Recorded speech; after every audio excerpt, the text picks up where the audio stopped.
Ikaze makuru yacu kuri mama wa Gasabo TV aribanda ku ngingo z'ingenzi zikurikira intumwa z'u Rwanda n'iza Kongo Kinshasa ku munsi w'ejo zahuriye i Rwanda muri Angola. Urwego rw'igihugu rw'ubugenzacyaha rwafunze umuyobozi muri Minisiteri y'Urubyiruko akaba akekwaho ruswa.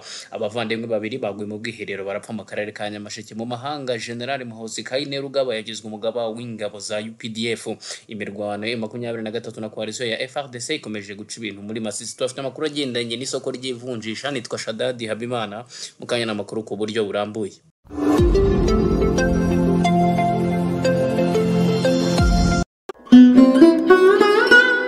Kuri wowe ukunda kwambara bya gisirimu kaberwa, gana Scovia Fashion House. Muri Scovia Fashion House urahasanga amashati meza y'abagabo y'ubwoko bwose kandi ya original. Tunabafitiye amapantaro ya original kandi akomeye. Muri Scovia Fashion House tunabafitiye imyenda myiza y'abakobwa n'abadamu itandukanye. Scovia Fashion dukora mu nyubako ya Meki. Winjira hakorera Rwanda Revenue ugakurikira kanenge kandi zo Scovia Fashion Shop kakugeza neza aho dukorera. Kuri ubu kandi tufite umwihariko uko dufite atelier ibadodera modeli zose mwifuza. Ku bindi bisobanuro wahamagara kuri 07 94 280 443 cyangwa se 07 45 28 084. Scovia Fashion Shop, style with us.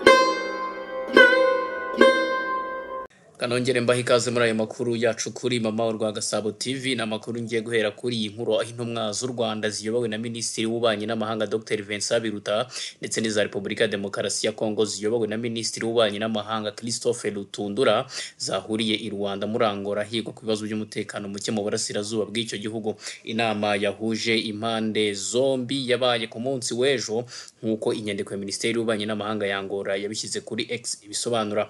Ntabwo ibyihariye byaganiriwe muri iyo nama n'imyanzuro yafashwe byatangajwe. Cyakora bagaragaje ko ari bijyanye n'umutekano muke mu burasirazuba bwa Kongo aho umutwe wa M23 umaze igihe wigarura uduce twinshi mu ntambaro hanganyemo n'ingabo za leta iz'ibihugu n'imitwe yitwaje intwaro yaje kubafasha. Ibi biganiro bibaye nyuma y'iminsi mike Perezida Paul Kagame agiriye uruzinduko muri Angola aho yahuye na Perezida w'icyo gihugu Joao Lourenço bakaganira ku bibazo by'umutekano muri icyo gihugu. Leta ya Kongo ishinja u Rwanda gufasha umutwe wa M23 nyamara rwo rukabihakana rugaragaza ko ari ugushaka kwihunza inshingano kwa leta iyoboye icyo gihugu. Leta y'u Rwanda igaragaza ko impamvu muzi w'umutekano muke mu burasirazuba bwa Kongo zirimo ubuyobozi bubi bwahaye icumbi umutwe witwaje intwaro wa FDLR waranzwe n'ibikorwa byo guhotera abaturage, gukwirakwiza ingingo y'ibitekerezo ya jenoside ndetse n'urwango. Leta y'u Rwanda igaragaza ko FDLR ivuye muri Kongo Kinshasa nk'uko imyanzuro ya Rwanda na Nairobi ibisaba. Uburasirazuba bw'iki gihugu ndetse n'akarere muri rusange byatekana kuko ibibazo byose bihari birimo ivuka ry'uyu mutwe yo kwirwanaho bishingiye kuri uyu mutwe w'Abanyarwanda barimo abagize uruhare muri jenoside yakorewe Abatutsi. Ibyemezo byafatiwe mu nama ya Rwanda mu Gushyingo 2022 byashyizeho uburyo ku murongo u Rwanda na Repubulika ya Demokarasi ya Kongo byakemura amakimbirane bifitanye. Ibi ni nabyo Perezida Lourenço yaganiriye na Félix Tshisekedi ku itariki 27 Gashyantare ubwo bahuriraga i Rwanda mu gihugu cya Angola. Reka nkomereze kuri iyi nkuru mu burengerazuba bw'u Rwanda aho umugabo witwa Ntakirutimana w'imyaka 23 y'amavuko na murumuna we Havugimana Veniste w'imyaka 20 mu karere ka Nyamasheke baguye mu cyobo cy'ubwiherero barapfa. Ibi bikaba byarabereye mu mudugudu wa Mizero kagari ka Rushyarara mu murenge wa Karambe mu karere ka Nyamasheke ku munsi w'ejo. Mugenzi wacu Alfred Ntakirutimana yahageze adutegurira ibikurikira.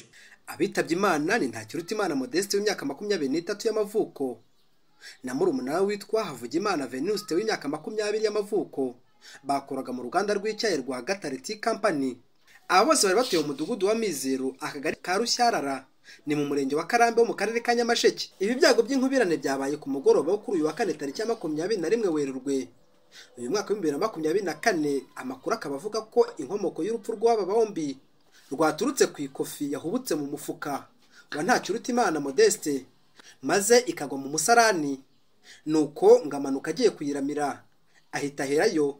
Mwene nyina nawe ngo sinzi uburyo yaje yumva mukuru wari kuvugira mu musarani ati reka nkuramire, akigerayo nawe abahezeyo. Ibi rero ngo byaje kuvamo urupfu nkuko twabitangarijwe n'umunyabanga nshingwabikorwa w'uyu murenge wa Karambe. Gufebwe mu bwiherero uwo musore akura gitagira ngo ayikuremo, agezemo bimanana kuvamo. Murumuna we azaje kumufasha ngo mutabara muvanemo nawe biranga wahita nawe yituramo. Turakeka ko ari gaze ya muri toilette yaba yarabakuruye bose bakava. Yaraye ku bitaro turashingura no yaraje kuri centre de santé. Urahari nuko umuntu agize ikibazo agomba kubanza kugisha inama akifashisha n'inzego kugira ngo bamufashe kugikemura atahise afata umwanzuro wenyine kuko bishobora kumugiraho ingaruka bitewe n'uko ikibazo giteye. Nk'ubwo yaba yitabaje nk'abandi baturage baba bacukuye wenda nka toilette bakayivanamo cyangwa bakoresha ubundi buryo, turakangurira abaturage ko batajya bafata umwanzuro wo guhita bahubukira ikintu, bagomba kubanza bakagisha inama kugira ngo bafatanye n'ubuyobozi niba ari ikibazo bagize batabyikoreye bonyine kuko bigenda bibagiraho ingaruka zitandukanye. Akenshi abantu benshi bakunze kwicwa n'umwuka wo mu bwiherero cyane nk'iyo baguyemo cyangwa se bafite ibyo bagiye gukurikiranamo. Inzego z'ubuyobozi rero zikunze kugira inama abaturage kwirinda kwishora mu byago nk'ibi, na cyane ko haba hari amahirwe menshi y'uko bashobora kuhasiga ubuzima.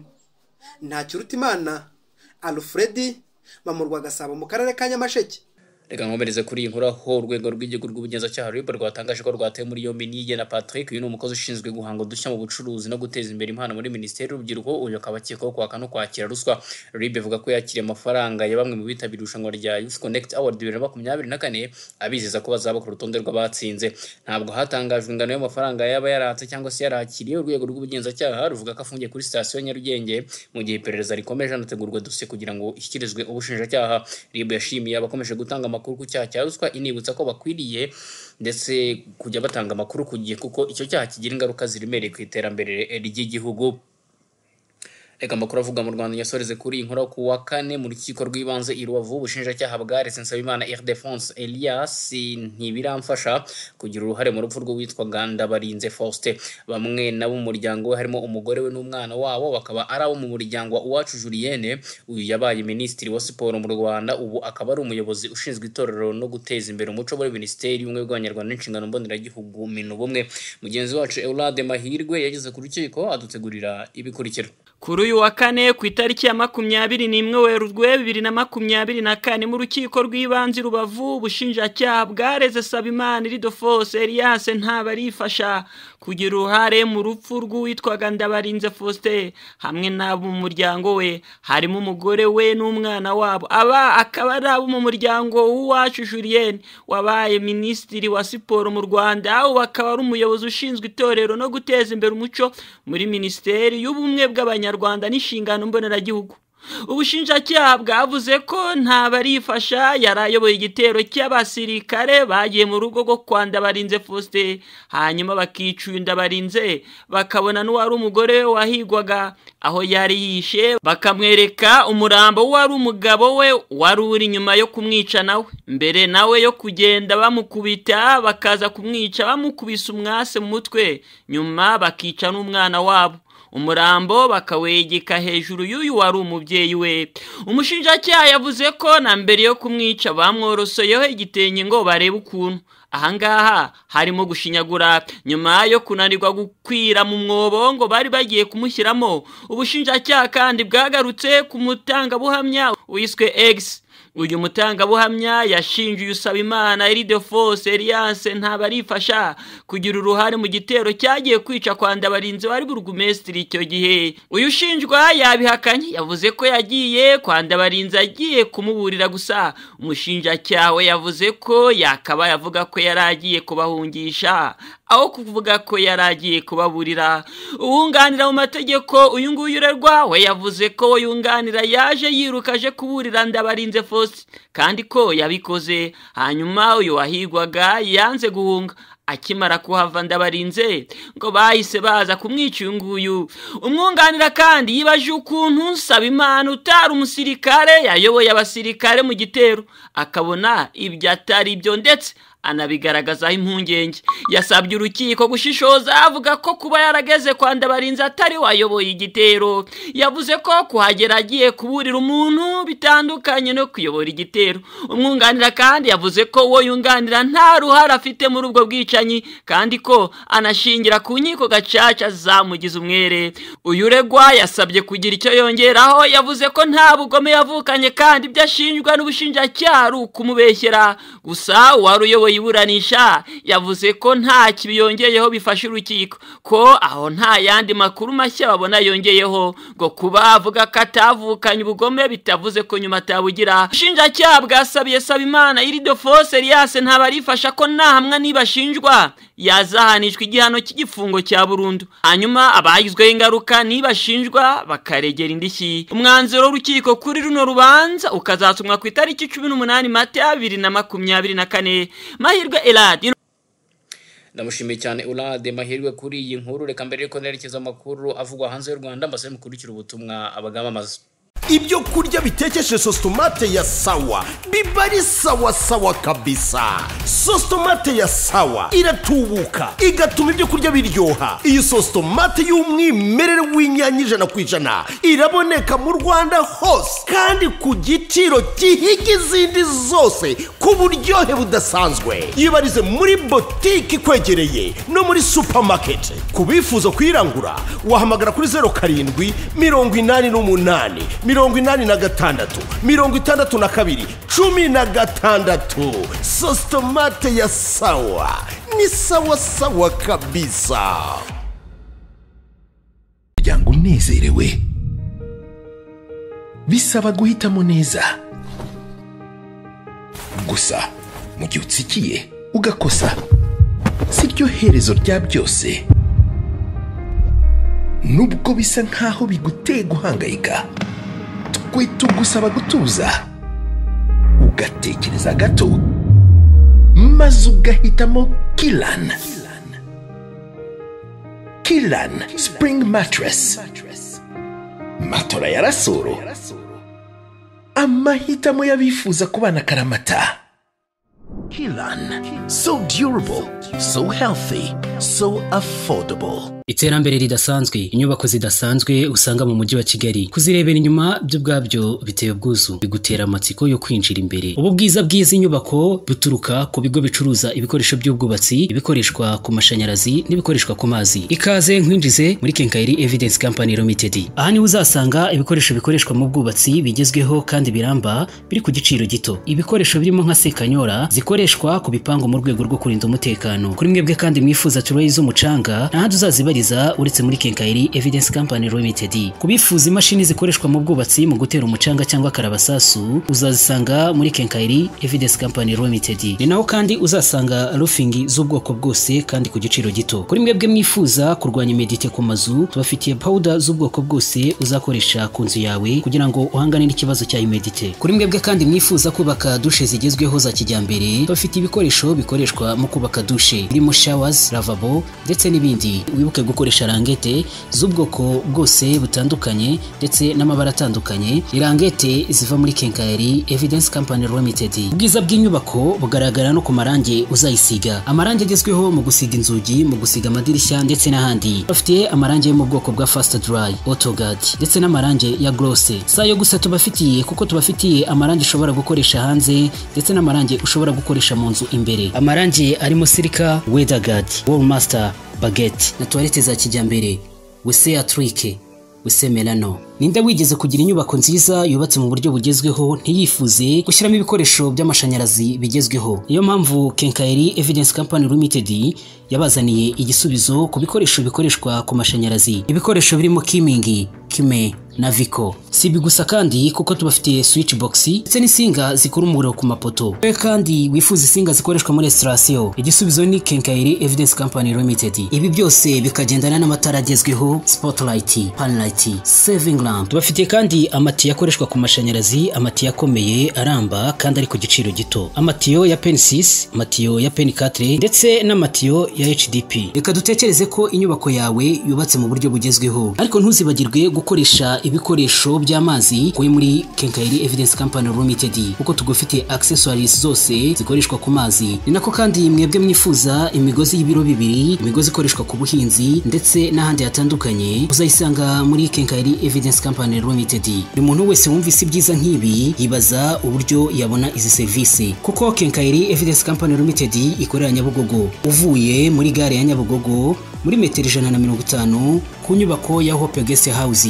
Urabona icyapa kinini cyanditseho Kenkayiri Evidence Company Limited. Mu bindi bisobanuro waduhamagara kuri 07 85 88 77 00 cyangwa ukaduhamagara kuri 07 86 70 0114. Ushobora no kutwandikira kuri mail yacu ariyo key.evidence.co.rtd@gmail.com.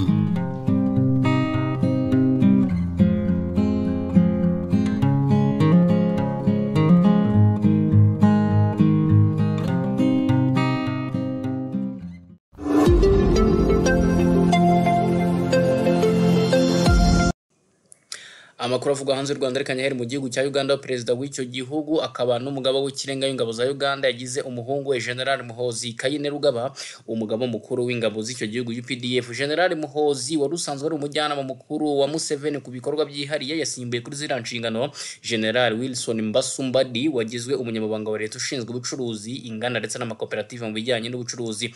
General Muhozi wagizwe umugaba mukuru w'ingabo za Uganda mu myaka yashize yagiye ahabwa izindi nshingano mu gisirikare zirimo kuba umugaba w'ingabo zirwanira ku butaka ndetse no kuba umuyobozi w'umutwe udasanzwe.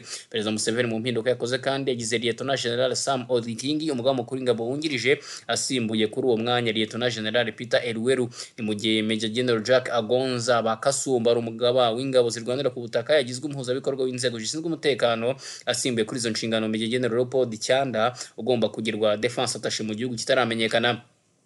Mu zindi mpinduka nuko Brigade General David Mugisha ukuriye Special Force Command yazamuwe mu ntera akagirwa Major General, mu gihe Colonel Asaf Nyakikuru ukuriye abakomando muri Special Force ya Uganda yagizwe Brigadier General. Reka mve muri Uganda nerekeza muri Kongo Kinshasa, imidugudu imwe ndetse n'uduce twinshi two muri grupama ya Bashari Mokoto muri Kongo Kinshasa ubigenzurwa n'inyeshyamba za M23 nyuma y'imirwano ikaze yabahuje n'igisirikare cya Fardc na Wazalendo ku wa kane hari ku itariki 21 Werurwe nyuma ya saa sita muri centre ya Kirumbu muri sheferi ya Bushari ndetse no muri territoire ya Masizo muri Kivu y'Amajyaruguru. Amakuru agera ku rubuga rwitwa Kivu Morning Post ava muri ibyo bice avuga ko inyeshyamba za M23 zabanje gutera ibirindiro bya Wazalendo biri ahitwa Karengera, umudugudu uri muri kilometero imwe uvuye Karumbu, mbere yo kugaba igitero ku murwa mukuru w'ako gace ariyo centre ya Kirumbu. Biravuga ko inyeshyamba za M23 nyuma yo kwigarurira uyu mujyi zakomeje zerekeza imbere Ikarengera, aho zacakiranye n'abawazalendo bari bashikamye banze kuhava, ariko amaherezo biruka berekeza mu misozi yitegeye ako karere. Kuri ubu bimwe mu mudugudu byemeje ko yafashe n'Ikirumba, Ryagoro ndetse na Karengera. Aya makuru akomeza avuga ko kugeza kuri ubu ikinyamakuru cyandikaga iyi nkuru imirwano yabo yakomereje muri Bweru, mu gihe abaturage bamwe mu bice byigaruriye bari bahunze amasasu bagana mu bihuru basuye mu ngo zabo masaha kuze ku wa kane. Ituzana ryo ngo ryaragarutse muri centre ya Kirumbu na Karengera, usibye amasasu make yumvikanaga yo gukanga umwanzi waba akihishahisha nk'uko M23 ibitangaza.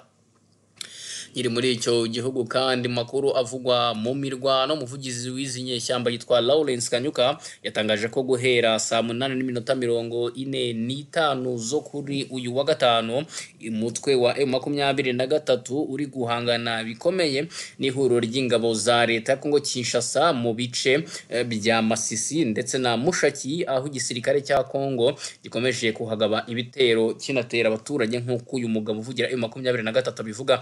Lawrence Kanyuka gusa yatangaje ko M23 iri kugerageza gusubiza inyuma ibyo bitero byabicanye nk'uko we abita. Amakuru acavuga hanze reka nyasoreze mu gihugu cy'Uburusiya na Ukraine, aho miliyoni z'abantu nta mashanyarazi bafite muri Ukraine nyuma y'uko misile z'Uburusiya ziritaguye bimwe mu bikorwa remezo. Umujyi wa Kharkiv wabuze amashanyarazi nk'uko byatangajwe n'umuyobozi w'akarere, avuga ko ingo zirenga 53 muri Odessa nta mashanyarazi. Minisitiri w'ingufu muri Ukraine ukomoka mu Budage yitwa Galushenko yashinje Uburusiya kugerageza guteza icuraburindi muri uyu mujyi. Uburusiya bwavuze ko bwihoriye ku bitero bya Ukraine berutse kugabwa ku butaka bw'Uburusiya, nibura abantu 5 bakayicwa abandi 14 bagakomereka. Sosiyete ikora amashanyarazi muri Ukraine yavuze ko igitero cy'Uburusiya cyibasiye urugomero runini rwa Dnipropetrovsk muri Zaporizhia. Abantu miliyoni isaga nta mashanyarazi bafite kuri ubu muri Ukraine nyuma y'izi misile. Perezida wa Ukraine Volodymyr Zelensky yavuze ko ibitero biheruka kwerekana ko ibihugu by'uburengerazuba bigomba guha ubufasha bwa gisirikare bukomeye igihugu cya Ukraine.